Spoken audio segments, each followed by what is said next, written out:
and this is interesting, and I feel it's unfortunate some of the people who usually come couldn't make it today, because this is one of those days that we've done in the past where we launch out into a different realm. Whether, I remember we went through the pineal, through dark matter, through the discovery of the planets, through Buddha, and this is one which I have a feeling that we are really launching out, and you'll have to be the judge of it. So let's go into it and see what we get. But as I was saying, today is commonly referred to as the 4th of July, Independence Day. And its celebration speaks of separation from the controls over this country of the rules and regulations of England. Now, the celebration speaks of moving in a different direction from that which the controller wished us to move. In other words, what I'm saying like that is that the country celebrates the fact that we moved away from the controlling rules and regulations of England. Now, unfortunately, though, very well intended, we have accumulated so many controllers of our lives and of our peace that we find ourselves in many ways without independence. Not necessarily so much from the government, although that's been a little scary lately, but controlled in our lives primarily by religion, by corporations, by friends, by families, and from within by our own minds, which have been so disturbed by those things that we've just discussed. We really are sometimes grossly not independent at all because of our obligations. We have to do this. We have to be there. And, we have these responsibilities, and, you have to believe the way that you're taught to believe. Now, and in all governments, you have to fight those that the government wants to fight. If the president and his group of people decide that they want to fight with some other people, then they call you, and you have to fight whether you agree or not. They call it patriotism or allegiance or whatever. You have to hate those with whom they wish you to hate, especially in religion. You can't be comfortable with those who teach differently at all. And you have to do these things, or you're not a member in good standing on Independence Day. And unfortunately, when you consider all of these responsibilities and obligations, traditional concepts and places you must, and things you must, and people you must, you realize you have very little independence at all. And I can hear the voices now, especially through television. Well, if you don't like it here, try some other country and see how you make out. No, there is no other country. There is no other place. Every single country on the face of the earth is populated by tribes that are controlled by their system. Regardless of what that system claims to be, they put the controls in motion, and you can't go to the other place, or you got to do it our way and our traditions and our quality of life and our standards and so forth and so on. So there is no place. I'm not talking about the United States. I'm talking about the planet Earth. Life on the planet Earth is not one where people are independent or have freedom, and that is not the way it was intended. But it is the way it is because every group, every location is controlled by a tribe and a tribal leader. And whether the tribes are called Democrats, Republicans, conservative, liberals, communists, socialists, whatever, they're tribes, and they control people's minds. Rules, regulations, doctrines, laws, the burden of living with the group and living under the group and living under the group's ways that say you must stand up to sing the songs of freedom, even if in your heart you feel you're an observer to savagery. Not here alone, but everywhere. Everywhere has their anthem, and they may be in the midst of attacking or terrorizing or blowing up or whatever, but they stand up and they sing and they wave flags because they have to. Not because they believe they should. They have to. So, until one's physical body breaks down and one simply drops dead and is put in a box and buried in the ground, okay, that person has gone from the cradle to the grave with no independence at all, having spent years of life trying to obey the laws of the lawless. People who make laws that are not socially respectful of others, of the poor. I mean, we live in the United States. I mean, the laws in this country for many years were written allowing black people to be slaves. The laws for many years were written not to allow women to vote. Women only received that right less than 100 years ago. About 75, 80 years ago. That's why the Declaration says all men are created equal. That's all it was thought of. So, I mean, these are lawless things, and yet we all saluted that. And of course, if you look at the way other places carry on and do things and mistreat people, mistreat the poor, mistreat nature, and yet their people stand up and wave their flags because they have to. So there is no independence. And so most people have lived and died, stiff and cold as they are, a totally meaningless excursion on a very disturbed planet. Disturbed planet.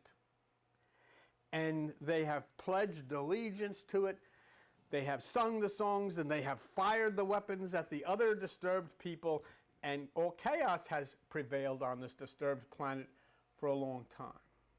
Now, the body that died and was put into the box and lowered into the ground, what did that cold body that once hosted a living electro person miss all through that life? What was missed? Joy, fun, love, oneness. Oh, there were times of it. There were periods of that. But too much of the time was overwhelmed. Instead of living in joy, fun, love, and oneness, they lived in separation from other living beings on the planet because of the tribal controls.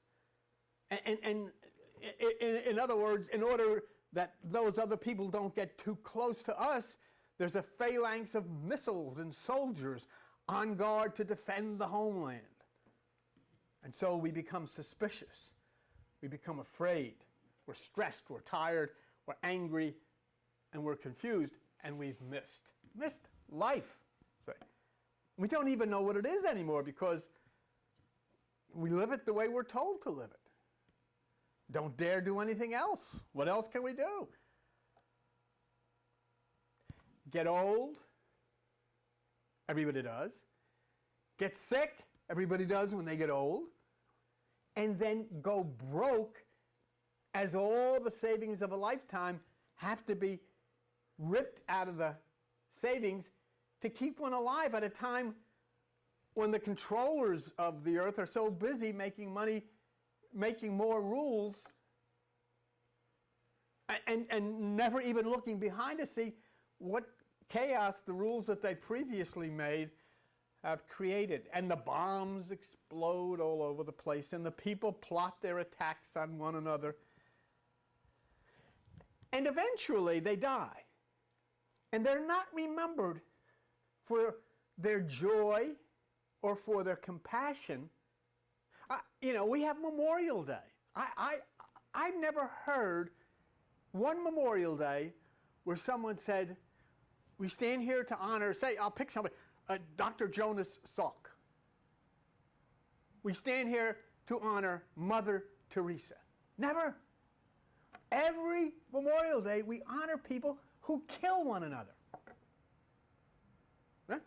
Here, there, everywhere. Memorial Day is only to remember those who kill others. Never the people who work to discover ways to cure suffering. Dr. Salk at the polio vaccine, my God, nobody knows. Who is he? Yet all the children walk, all the children dance, all the children, they're not, you remember polio? But who remembers this guy?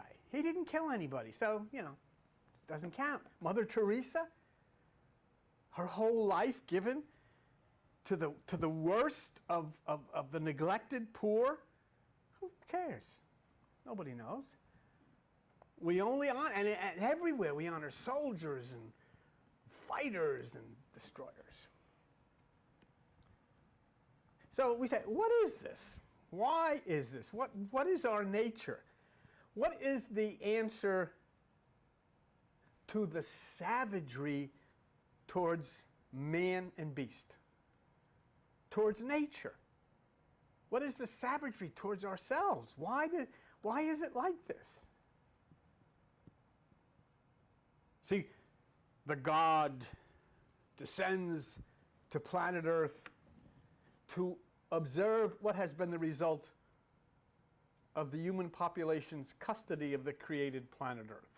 Yeah, it's like if you rent property off someone and the landlord passes by and stops across the street to see, how you're taking care of the place. And the God or the landlord says, well, what have you accomplished? What have you done with this? I entrusted you with care of this, and I'd like you now to show me the conditions. So we'll have sitting at the witness stand Mr. Bush and Mr. Kennedy and Mr. Clinton and Mr. Hussein and Mr. Blair and all the people from China and all, the leaders of the world. And the God sits there and says, what are the conditions of the earth now that, I could feel good about? What have you done? What have you done? What have you done for the poor? What have you done for nature, my creation? What have you done for the animals? What have you done for the children? What have you done? And then he looks and says, well, wait a minute here. There are people starving. There are people killing one another. There is a terrible abuse of the creatures that I have created of the earth, and there is a terrible abuse of the earth itself. And what do you people do? You light fireworks as a testament to yourselves and how wonderful you think you are. And then that God, with eyes of fire, burns those eyes of fire deep into the electric souls of those who understand that the accomplishments of the earth tribes have brought forth violence and suffering on a great scale, beyond the borders of the nations who only care what happens in their domain. You don't know. You sit in the United States, you have no idea of the suffering in Africa or Sudan or any of these places. We used to go, Joan and I used to go to the Bahamas. It was gorgeous. The hotel was all different colors, and the buffets and the shows and the beach and the, oh my God, there was no more beautiful place in the world. And one day we took a ride on a bus and went in the back and saw people living under cardboard. children living under cardboard. So we never go back. How could you have these hotels with all this opulence and dancing girls, and 2 blocks away, children living under cardboard? You can't go there. Who knows? You don't know what goes on. And see, that's the people of the earth think that they only have to answer for their particular country. That's not the way it is. It's like saying, I live in an apartment house, and I really don't care if the entire place is filled with rats and cockroaches and they have fire. I don't care as long as my place is clean. Well, that's ridiculous, because the conditions elsewhere in the building affect you. The burning eyes of God then set fire to the lethargic minds, and lethargy has infected the minds of the earth tribes. All they're trying to do is survive in their own little way. And if that means trying to concoct some evil thing where they can launch something to blow somebody else to bits. But the lethargic minds whose minds are set on fire by God, it awakens some. And many people have awakened to the oncoming power of the sky and the oncoming change of the mass mind away from this selfishness of God bless our country, here's our flag, and the hell with everybody else. See? A change to no country, no patriotism, a love of God and a love of nature and a love of the planet and a love of all life, regardless. And the God looks out over the endless infinity and brings us the discovery of science that puts into perspective our smallness, even in our savagery. I want to show you something. In the first overhead, look. Scientists estimate 30 billion Earths. I mean, not 30, or not 300 or 30,000 or 3 million, or 30 billion Earths. Let's look at the next one. Scientists say they are now in a position to try to estimate how many planets may exist in this galaxy, the Milky Way, the galaxy where Earth is, and speculate on just how many could be like the Earth. The answer in both cases is billions. Billions.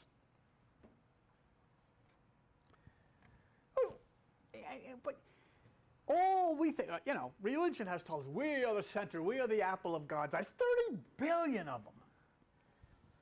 Billions of planets in our galaxy, just like planet Earth.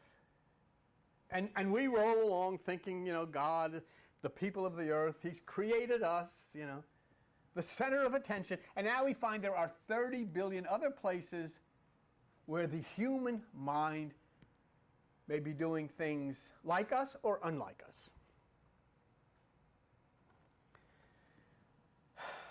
You can take that off. All of the light beings floating through the cosmic circuitry obviously do not have to nest on this planet Earth. That was a question a lot of people say. Well, you say these are light beings. I mean, there's billions and billions of light particles coming down, infinite number. They all coming to the Earth. How could everybody live here? Well, you don't have to live here. There's 30 billion Earths in this galaxy. How many other galaxies will there be 30 billion or 100 billion Earths? So what are we? And this is where we go. If we be still for a minute, think to yourself, how or what is thinking? How or what is feeling, is planning? Dreams, imaginations. ideas, memories. Where are they? What are they? I mean, if you're willing to step with me, I remember that little guy, Rod Serling, he would say, one step beyond. And that's where you have to go if you want to dig yourself out of the mud of following the fallen who look on earth as a shooting gallery. What is reality? You know, what is real? What is it? Our feelings, is that reality? What we see, is that reality? But let me ask you a question. Just think about it. Who sees what we see? Our eyes? See? I'm going to ask you a question. Are our eyes people? I mean, is that where you are now in your eyes? What about your knees? You're not in there? Or do our eyes send the picture of what's seen to someone else? Or are we in our eyes? I mean, what's going on? Think about this. And I want you to try to see this. I want you to try to see me with your knees.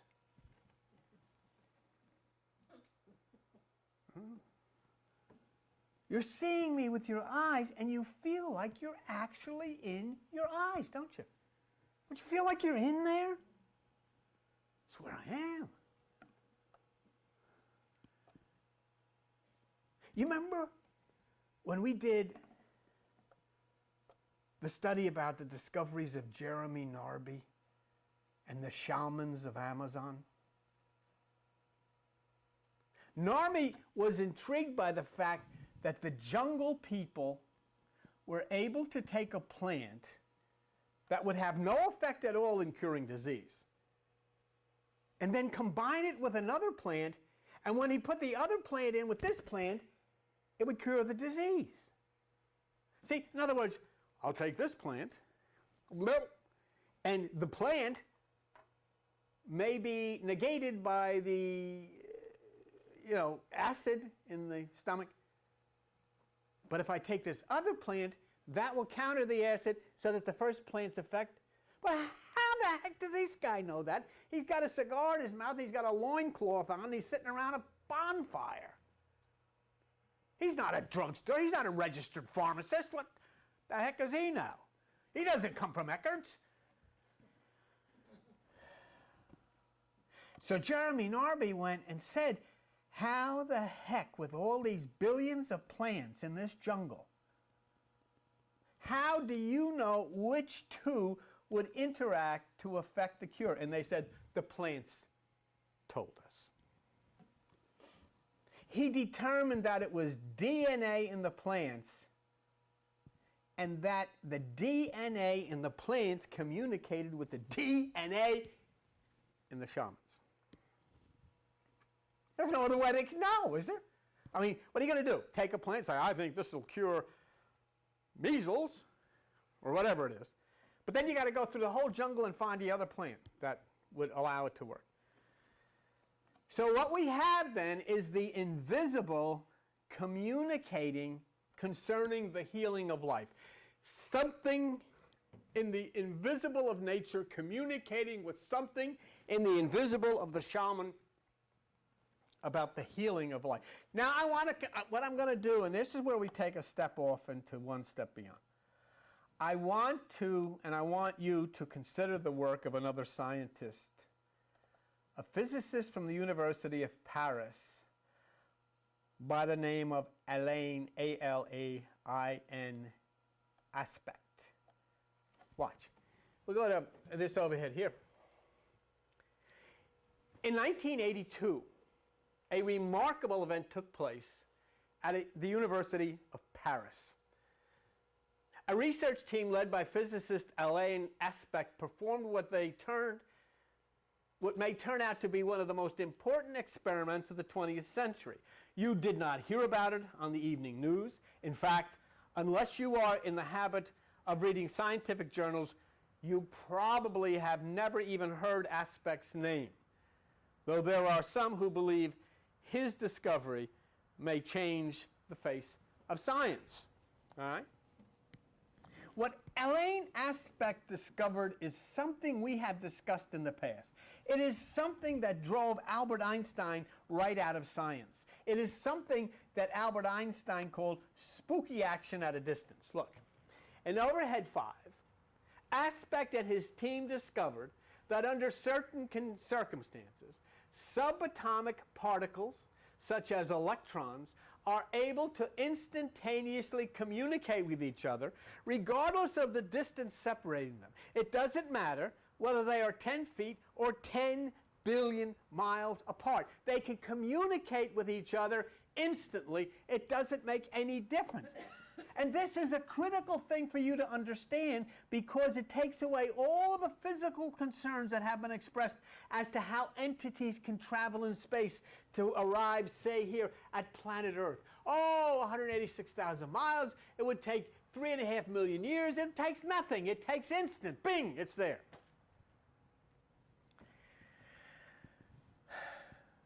Now, we always considered that you'd have to travel at the speed of light, which is 186,000 miles per second, which would require thousands or millions of years. But since we are subatomic particles, and that is our true nature, we learn how indeed space and time travel instantly is possible. Now, let's look at the next thing that is. Somehow, each particle always seems to know what the other is doing. That was one of the things that they tell me when I was in school, and the nuns would say, God knows what you're doing. I said, how the heck is he? Somehow, each particle always seems to know what the other is doing. The problem with this feat is that it violates Einstein's long-held tenet that no communication can travel faster than the speed of light. Since traveling faster than the speed of light is tantamount to breaking the time barrier, this daunting prospect has caused some physicists to try to come up with elaborate ways to explain away Aspect's findings, but it has inspired others to offer even more radical explanations. You think about that for a minute. There's got to be some way to explain. If this is one end of the universe, and this is the other end of the universe, and these things know what each other's doing, and they can communicate instantly, wow, how does it get from here to here? Instantly. How's that?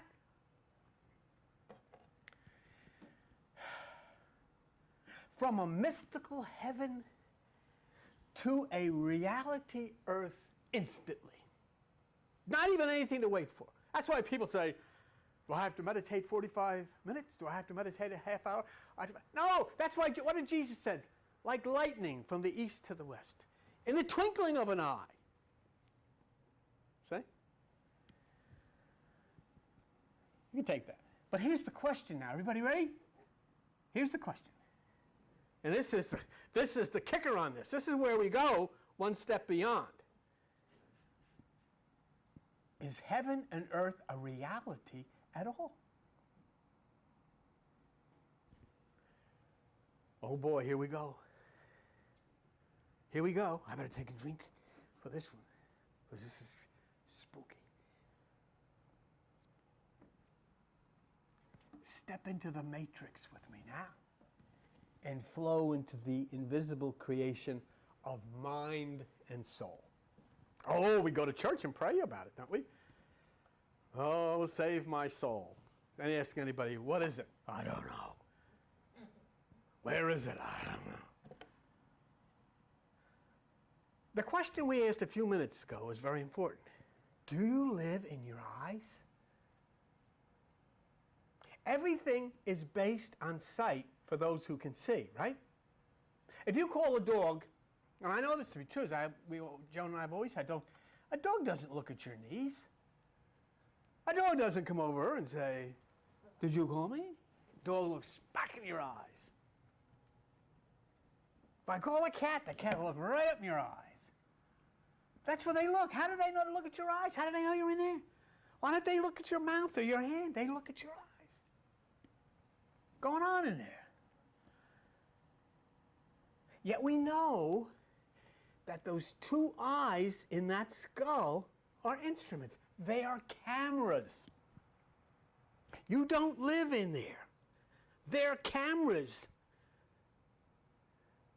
What they see, what they take pictures of, is relayed via electronic code to the brain, where the signals are processed to present a picture.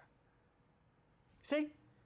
Your eye looking out, and then all this.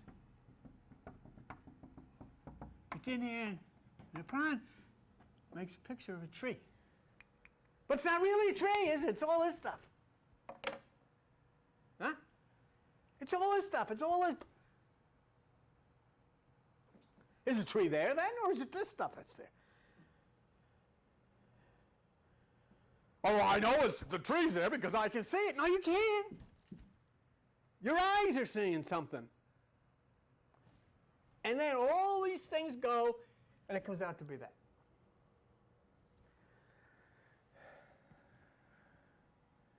Now your hand, or your arm, is filled with nerve endings that can touch the picture the eyes have transmitted, and you thus see and you feel what feels like a physical reality. I can feel this. But I'm not really feeling it. What's happening again is inside this thing, the picture has come, and now the nerve endings in my hand are sending signals back, and I feel like what I'm feeling. Physical reality. What I don't want to do is get this out of control, because we can get out of control with this and really get screwed up. Keep it simple. Let's all keep this very, very simple. Physical reality is actually an invisible experience of an invisible, can't see it, electronic personality that receives electrical signals processed into pictures and solids. When that occurs, you have a human being, okay? Signals going from here in all kinds of gobbledygook impulses make that. Signals going from here make that. And that makes a human being. The electrical person without a body, okay? Yes, there are people that don't have bodies. You call them spirits and all angels and all this kind of stuff. So don't tell me you don't believe in that stuff, because maybe you don't, but you go to church and pretend you do. The electrical person without a body sees without eyes and hears without ears, right? We've done that test many times. And let's do it again. Just because we're right in the middle. This is spectacular. I got all excited when we do. No, this is good stuff. Close your eyes. Visualize the house you lived in when you were a child. Can you see it? Hey, bingo! Not only can I see the color of it, I can see the garage, I can see the backyard, I can see the 17 Tremont Avenue, East Orange, New Jersey. Bingo, I can see it. So I didn't need my eyes to see that. I didn't see it in my eyes, I just saw it somewhere. Listen, you can hear the voice of someone you know very well, maybe such as your mother or your son or your brother or a singer or something. You want to hear Elvis Presley sing, "You Ain't Nothing But a Hound Dog"? I can hear him right now. And you know what? When I heard him singing You Ain't Nothing But a Hound Dog, I saw him in his white suit with the thing down and the whole bit. You know? Elvis. How could that be? I didn't need ears to hear Elvis. I didn't need eyes, but I could see him and I could hear him. Now, those sights and sounds that you just experienced are available to the electro person, the invisible person. There's a condition on it, only if it has previously had a body and stored those impulses into its database. See, because if I tell you to close your eyes and see something that you never saw before, you can't. You can only pull out what is stored in the database. So that's why you could hear your mother's voice, you could hear Elvis, because all those things are stored. The electro person who's invisible does not see anything new, per se. When you're in meditation and sometimes your eyes are closed and it's dark and you see things, you're actually seeing those things you have seen in previous bodily experiences. Yes, even in times before you were born this time around. These are stored in your database. Now, an invisible electro person requires a physical body. Now, if you have a plant and you hold the plant in your hand without a pot or anything, it will die. Why? Because the plant must be attached to dirt. A fish must be attached to water. The electro person constantly seeks a body so as to experience the physical realms. It is instinctive. Just for a minute, try with me. There is an invisible being here, an electro person. That person cannot see, cannot talk, cannot hear, because it doesn't have ears, it doesn't have eyes, it doesn't have a mouth.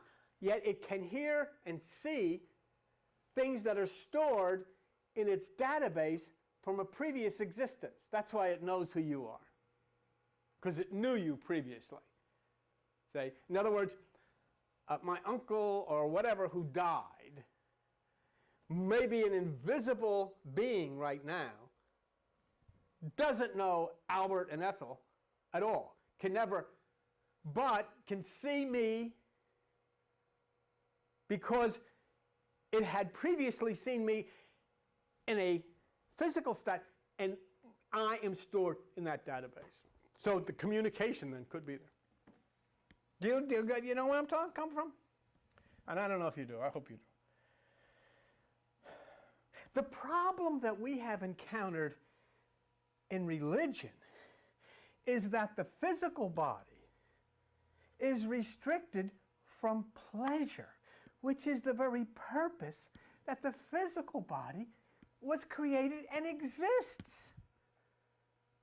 Pleasure, whether it be sexual, whether it be food, whether it be entertainment, whether it be love, is the purpose that the body exists. It has no other purpose. Pleasure, joy, sensory feelings that are not available to the electro person without a body. See, but the world, and I mean the whole world, unfortunately, has fallen for the depraved teachings of religion, which has resulted in the body experiencing things it never should have or was intended to. Hate and fear. See? Hate and fear. And what happens then when hate and fear are injected into the body? The result is the person living does not live in an aura of pleasure, but in pain, sickness, and death. Okay? So the electro person, the invisible person here, does not need a body to see and hear things that it has seen or heard when it had a body, because it's stored in its database. Go to a computer, and that computer cannot tell you anything new that is not stored in it. But if you go to the memory bank and to your documents or wherever you've put things, it can come back and say, here's this, here's that, here's the other, here's a picture of this, because it's stored in there. Thus, people who have died, and you know people who have died, and no longer have a body, and if they haven't returned yet, still have the ability to see and hear the things stored within their database, which is their relationship to you and me. Now, when an invisible person brings forth you and me in the non-physical state, and when we enter the non-physical state in what we call dreams, we may encounter one another, and often do.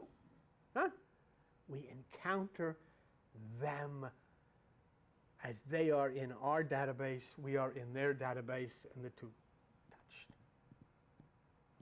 And we encounter in these states that we call dreams, which are actually electronic experiences, we encounter people that we really never met here on this earth, which seems to say, no, it's not in my database. I never met these people. In this particular life experience, you haven't, but in other life experiences, you have. So where are we going with this into the reality of ourselves, the matrix of our origin, where we come from, where we go, where we are, how things happen for us and to us without the restriction of the five senses, how we can function both within the five senses restrictions of the physical, and how we can function beyond the five senses restrictions of the physical. We know nothing about it because we have followed the wrong groups, the cults. So let's take a look again at what Alain Aspect discovered in Paris. And when we do, we will begin to see what is possible for us in the non-physical realm of the electro person. Listen.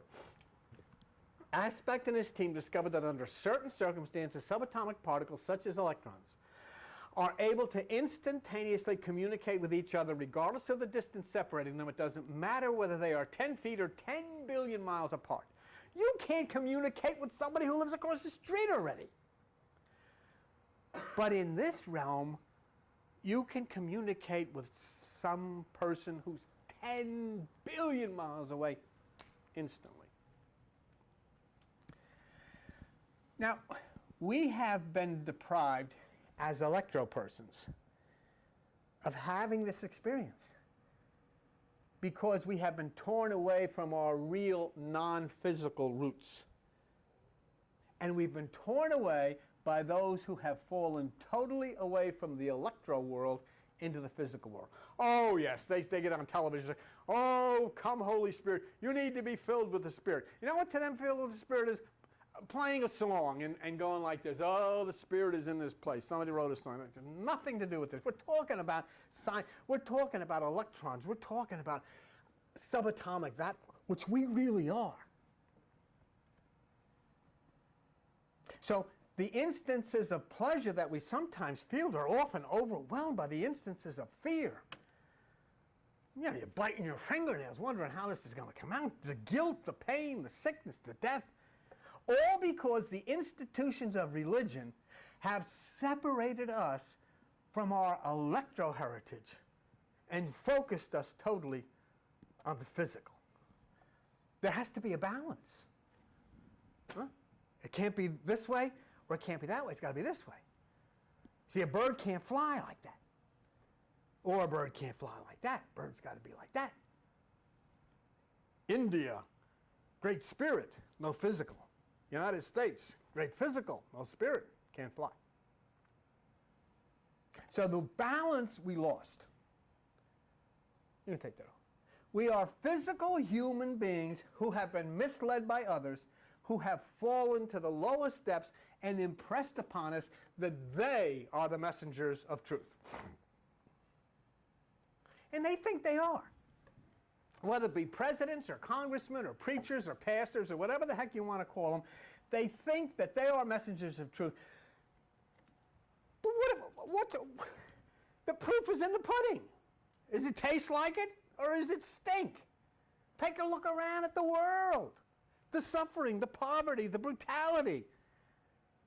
So have we heard from the messengers of truth, and this is what we got? Look at the physical existence of the humans of the earth for proof, and you'll find out that these people are not messengers of truth. We have totally failed to understand and carry out the ancient instructions from the electro domain that we call spirit. We've ignored it. We read of Jesus flying up to heaven. Oh, he's terrific. Only he could do that. We read of Jesus talking with God and talking with the prophets. Oh, he's something else. Nobody else can do that but Jesus. We talk of Jesus healing people and raising the dead. Oh boy, I'm telling you, he's the Savior. He's the great healer. We talk of Jesus understanding things beyond the physical, and we admire his power, and we admire his ability to heal, and we admire the fact that he extends love and joy. But we are told by religion, stop there, just worship him. We are told by religion to worship him, to sing songs about him. Jesus, Jesus, Jesus, Jesus. To read about him. Oh, children, Jesus did this and Jesus did that. We are told to take bread in our mouths. Open your mouth and take the bread of the Lord. But you know what? We are not told about this. We are not told about this, where Jesus said in John 14:12, I say unto you, he that believes me, the works that I do shall he do, and greater works shall he do, because I go to the Father. In other words, Jesus says, you think I'm a big shot? You think I'm a hot shot? You think I'll tell you what, if you do what I say, you'll do better than me. Go into any Christian church, anywhere, and walk in and say, I can do better than Jesus, and they'll throw you out, and you'll be satanic, and because what? They don't believe a thing this guy said. I didn't tell you you could do better than Jesus. He told you. If you believe me, and now you know what Christianity says? If you believe that he existed, if you believe that believe him means if I tell you what to do, if you believe it, you'll be able to do better than me. Who's ever accomplished an inch of that? Nobody. So here is the Jesus of the Bible saying that all the stuff that people worship and praise him for doing, they should be doing.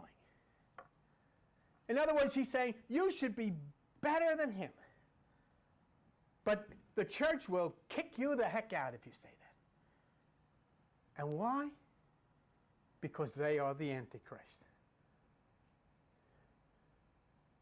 We'll get back to Elaine Aspect in a minute, because this is really going into deep, wonderful stuff.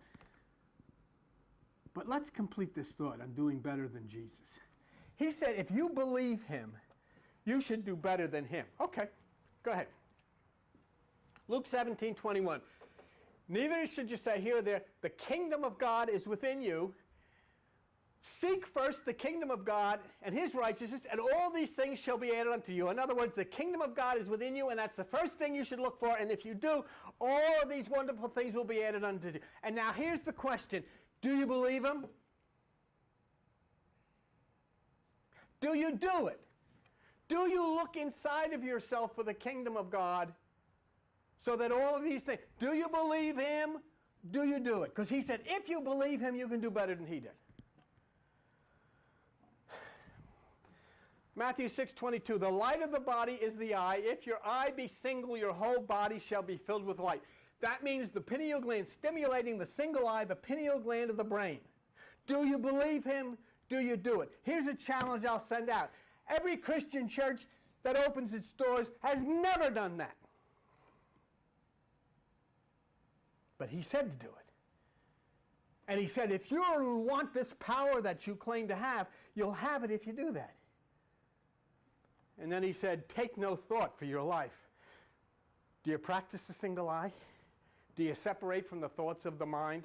What this is talking about is meditation. You go inside of yourself, you practice the single eye, you take no thought for your life. Have you ever subdued the thoughts of your mind? When you talk to meditation about a Christian person who say, I meditate on the Word, I read the Bible. That's not what he said. He said, take no thought. Practice the single eye. Do you do it? Do you believe him? Go on to the next one. Matthew 16:19. I'll give you the keys to the kingdom of heaven, and whatever you bind on earth shall be bound in heaven. Whatever you loose on earth shall be loosed in heaven. In other words, I will give you the keys. That's what he said. Who's ever had them? Who's got a key? I got a key. Here's the keys. Everybody's got keys, but this is a special key. Who's got the keys? Do you believe that he will give you the key? Oh, I believe that. Okay, fine. Here it is. Woe unto you, lawyers. These are people who study the Bible, the law of God. You have taken away the key of knowledge because you didn't enter in yourselves. And others who are trying to enter in, you hindered them. You tell them, don't do that. You'll open your mind to the devil. Don't do that. Don't go inside. Here's Jesus saying, I will give you the keys to the kingdom. And here he's saying, you've taken away those keys because you don't enter within yourself. You don't go into meditation. But people say, well, you can open your mind to devils. And what does Jesus say about that in Luke 11:40? You fool, did not he that made that which is without also make that which is within? So you see, the key of life, the key to knowledge, is within you. But the lawyers, the teachers of God's law have taken away that key. And they tell you if you go in, you'll open your mind to devils. And here we have Jesus saying that is a stupid, asinine thing to say, because the same one who made the outside where you want to stay is that which made the inside where God dwells. You can take that off. So we see the savage condition of the world, and we realize that all beings in the world have been following the fallen ones, and we have brought upon us death and destruction, sickness and pain. When we sought pleasure, we were stopped by those grotesque ideas that are declared as quality of life standards and traditions. This is quality of life. You're not allowed to dance. This is a quality of life. Gays are not allowed to get married. This is all these stupid rules that these people made up, which go against pleasure and fulfillment and joy.